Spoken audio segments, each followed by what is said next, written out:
I'm Mark Muncy, the author of Eerie, Florida and Freaky Florida. For nearly 30 years, I've collected myths, monsters, legends, and more ghost stories than you can imagine.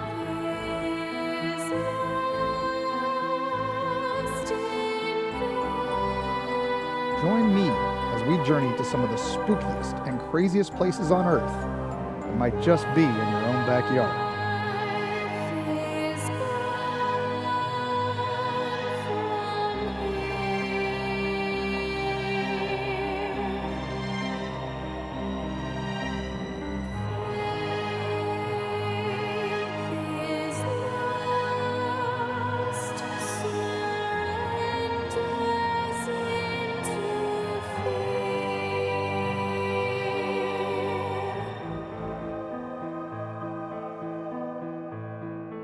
Welcome to Eerie Travels.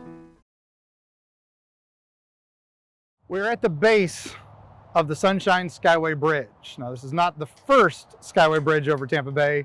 This is actually the second. The original, what this marker behind me stands for, was built in 1954. This bridge cut the drive time from Manatee County to Pinellas County from several hours down to just over an hour.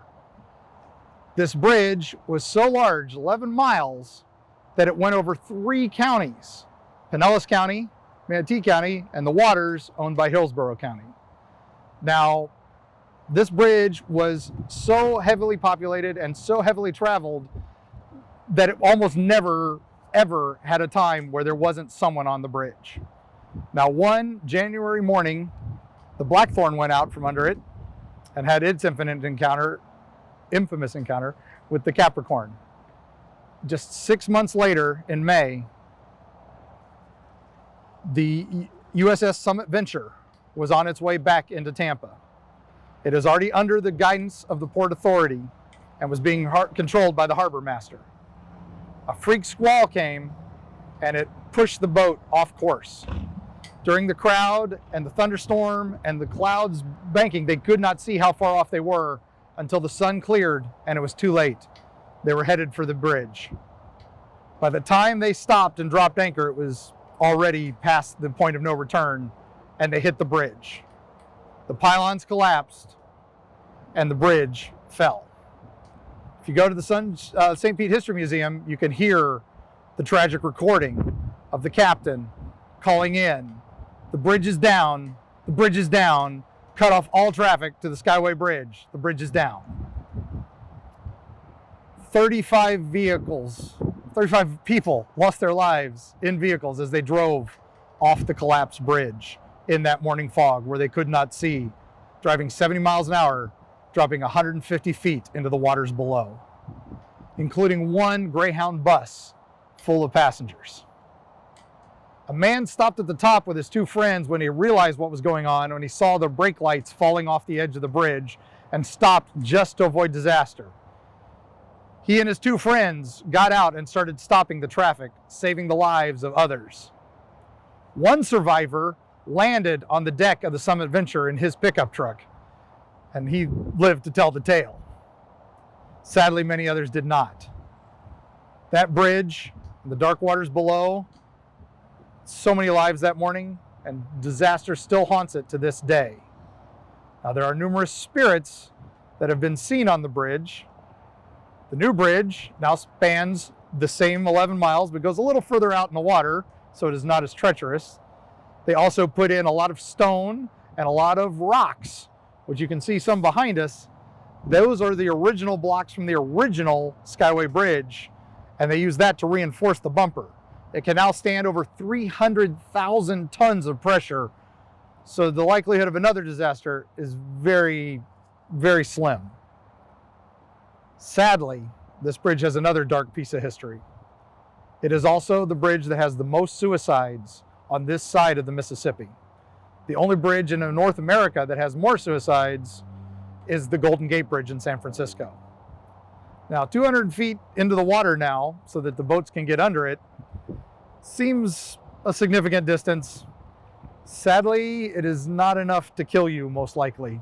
You will most likely break upon hitting the water and slowly drown in agony. A terrifying prospects for anyone. Does it stop them? No. There were over 13 attempts last month and almost 3 this month already in February of 2020. It is amazing that they are still doing that. They've installed several phone lines on the top to go directly to crisis hotlines. The State Patrol crosses the bridge nearly nonstop 24 hours a day. Doesn't stop people from doing it. There is a bill being introduced into Congress right now to put up fencing along the bridge to limit this.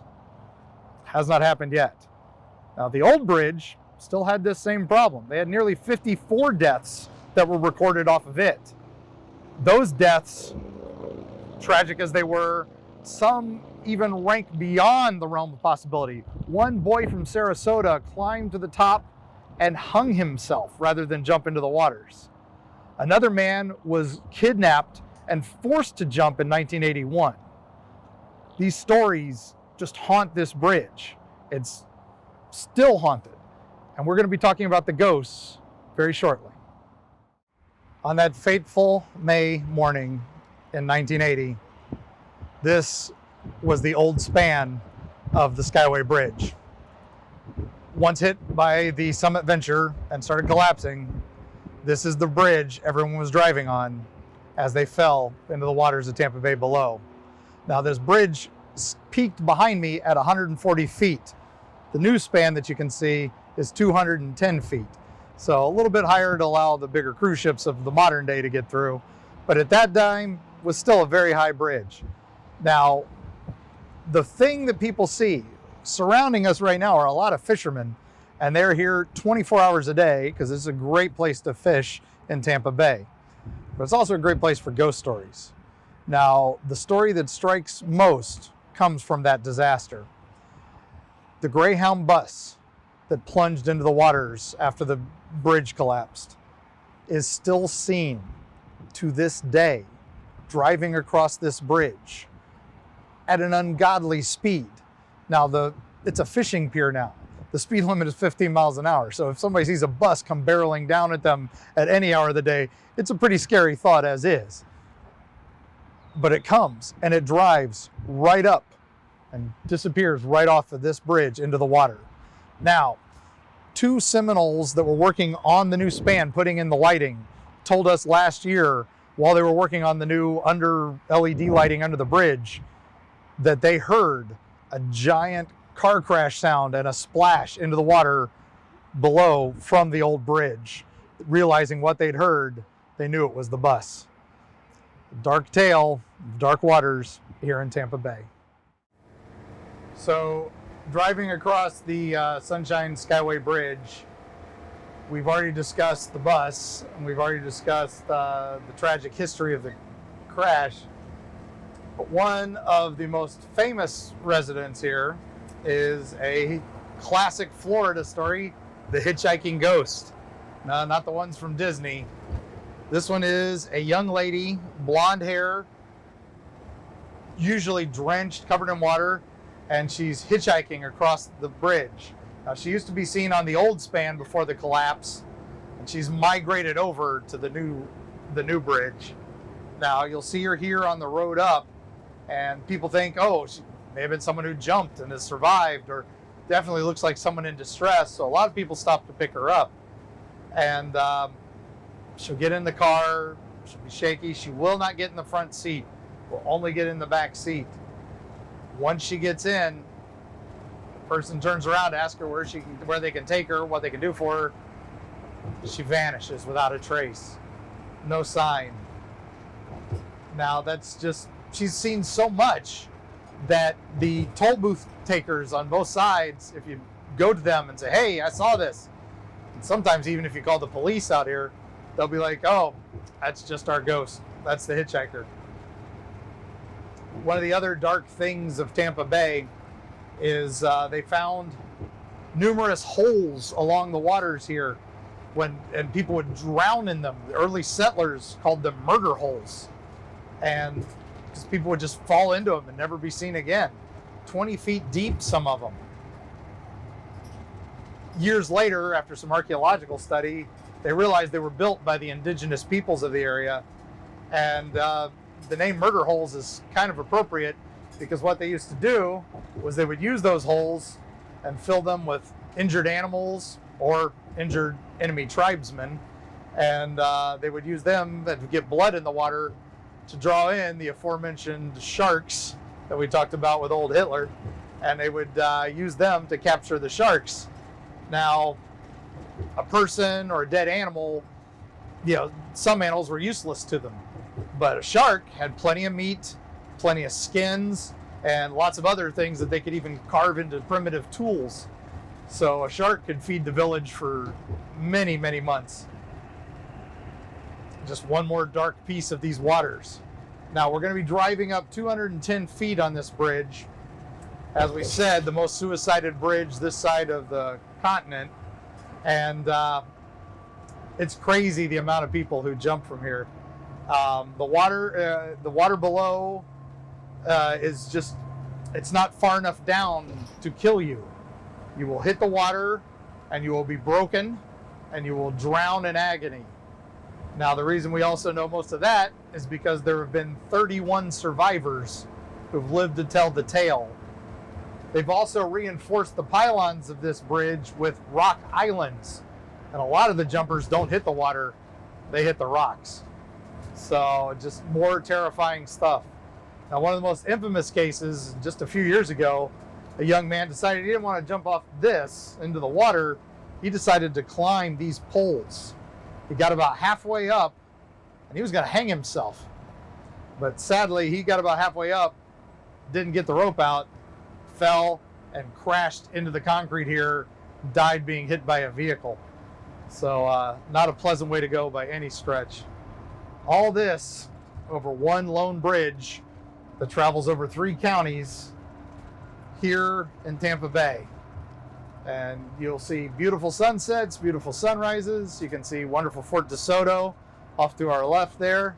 You can see the Don Cesar, a famous haunted hotel in the distance. Egmont Key with the lighthouse just a little ways out. So many beautiful tourist spots with such a dark history right beneath it. And that's just, that explains Florida to a T, I think. And we'll just talk more about all these wonderful places in future episodes. So stay tuned. We're at the mouth of Tampa Bay, and we are here looking for a legendary beast.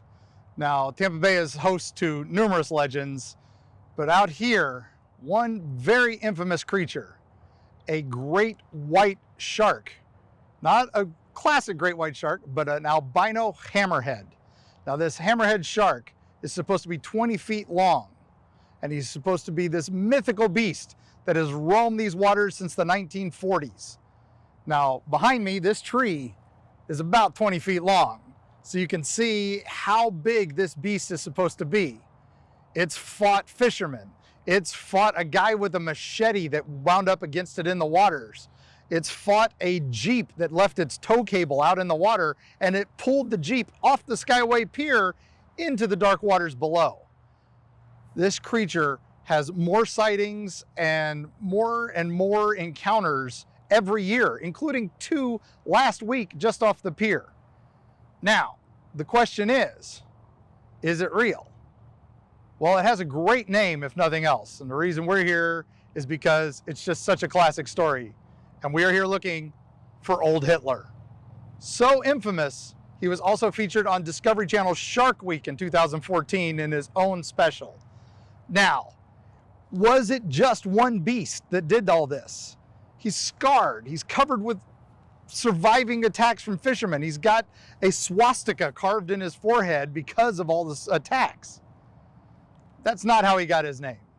The real story is, 1940s, during World War II, just after Pearl Harbor, they were convinced Tampa Bay was the next target. It was one of the leading ports of its day, still is to this day. And so they put up spotter balloons out over the water. Now the spotter balloons would see dark shapes in the water and they would go, oh my gosh, it's a sub, it's a sub. What they realized was that they were just seeing giant hammerhead sharks that follow the marlin population from the Panhandle down to the Keys. So they would start calling them Old Hitlers. That was the code name. So did you see a submarine? No, that's just an old Hitler. So that name stuck. The fishermen got a hold of it, and so any encounter with a shark became an old Hitler. Now, for 40 years, the legend has evolved, and so anytime they encountered a giant hammerhead, it became the old Hitler story. And that's how everybody has their own old Hitler story. So yes, it is a fisherman's tale, but yes, they do capture giant hammerhead sharks out here in these waters. Just 2 miles away south of us, they caught the world's record at about 15 feet. Now at the St. Petersburg Museum of History, we found a photo of a giant hammerhead that was caught all the way back in 1914 that was over 13 feet long. So are there crazy beasts out in these waters? Yes. And is it a dark place? Yeah, we'll learn more about that as we go to a couple other locations near here. So just stay tuned for more of Eerie Travels. Welcome to the St. Petersburg Museum of History, and we are visiting St. Petersburg's oldest resident. This mummy is over 3,000 years old, and it is an authentic Egyptian mummy. She was brought here in 1924 when the pier at that point had a ship docked there, a Mississippi steamer, and it could not pay its toll for staying on the pier. So the captain decided to make a deal with the pier owners, which is the city of St. Petersburg, and he decided to loan some of his cargo to pay off his debt. And what he had was our wonderful, lovely lady here and her sarcophagus. Now, the city didn't know what to do with her for years. They kept her, and she just stayed part of the city's archives until the St. Petersburg Museum of History opened, and that's when she has become a permanent fixture here. Now, in the 1970s, she was taken to the Smithsonian and studied to see if they could figure out who she was and, her whole story. Now, what we did find out is that she is one of the earliest mummies that has been discovered, because she has the full treatment with the scarab in her chest and a lot of other things that were later disbanded. Over 70 million mummies they were expected over the years. She's one of the most pristine examples. Now, you can count on your hand, one hand, the number of mummies on permanent residence in the United States. And this one's right here in St. Petersburg at the wonderful St. Petersburg Museum of History. And her sarcophagus that was also given to him is not as old as she is. So it's not hers. So without knowing her tomb, with the sarcophagus not being hers, there's no way to know her true identity. The Smithsonian's done several studies on her to try to figure it out. She's in this old Victorian casket because that's what the carnival people put her in to keep her safe and protected. One can only imagine what they did before then. And it's just an amazing piece of Florida history and Egyptian history right here. Now, there is another little darker story to this. Some of the former employees of the museum say that she's almost got a curse like Robert the Doll, where if anybody is rude to her or doesn't take her proper respects, or or is even remotely disingenuous to her, then they are haunted by her guardian spirit. Now, we've been very respectful of our lovely Lady of the Nile, and we will hopefully let her go back to sleep, and hopefully we all look that good at 3,000 years old. So thanks for joining us. If you grew up in the Tampa Bay area, you may have heard of the legend of mini lights. If you grew up on the south side of St. Petersburg, there were several different versions of this tale. You don't go out on the streets after dark, or mini lights will get you. Now, mini lights is also sometimes called Mini Lightning, the voodoo queen of St. Petersburg. And she had little alligator men that would come out and steal your children after dark. And there are other stories where if you went to her house and said the name Mini Lights 3 times outside, little green lights would come out and chase you, or ghostly little figures with deformed faces. Lots of crazy stories.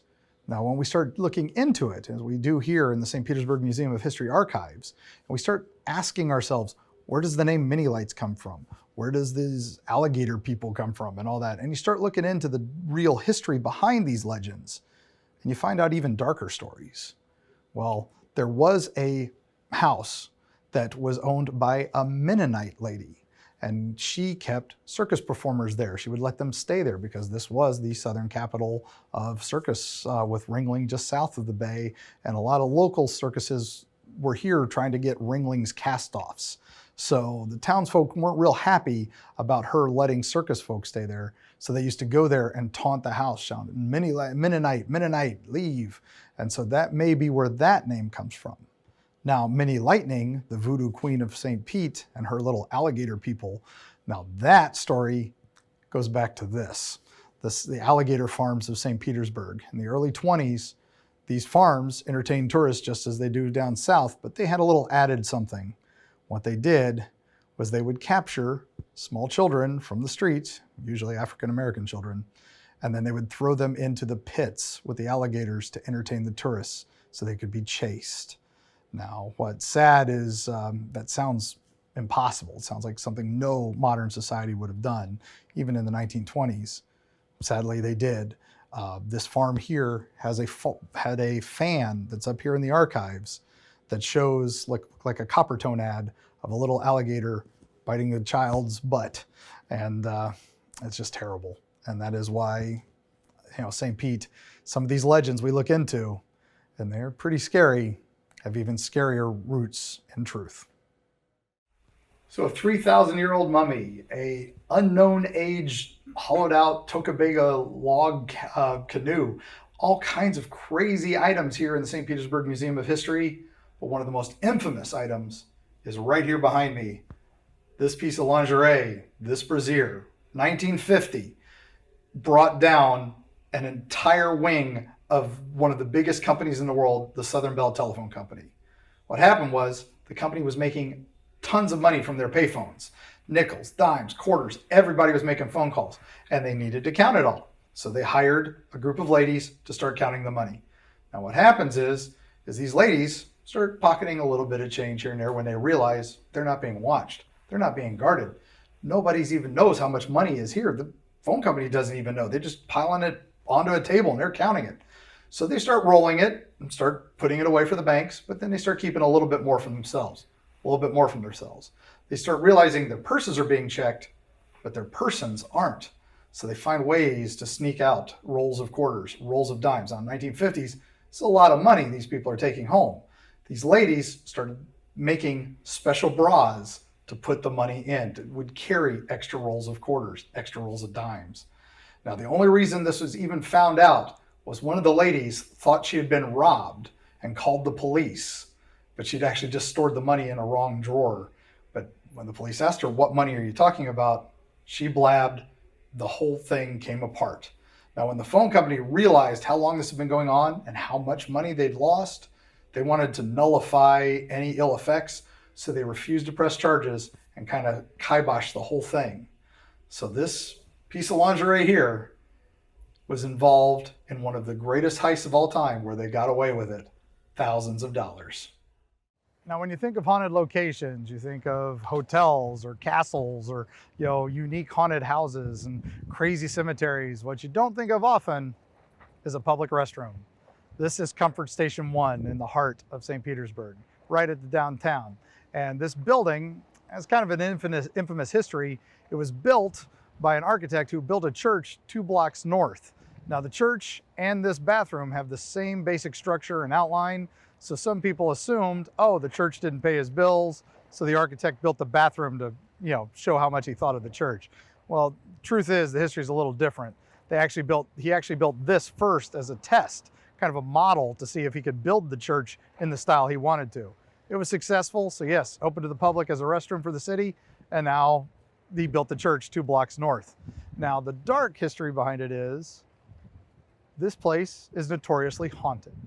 There are numerous ghostly sightings here dating back to the 1960s, and some say even earlier before they were reported. Now, what people hear here is unusual sounds coming from neighboring stalls, voices when no one else is in there, and strange apparitions are seen coming in and out. Now, the local residents refuse to even come in here at night, and some of the homeless population won't even come in here on the coldest nights of the year for fear of the spirits of Comfort Station 1. Just an odd place here in the heart of St. Petersburg.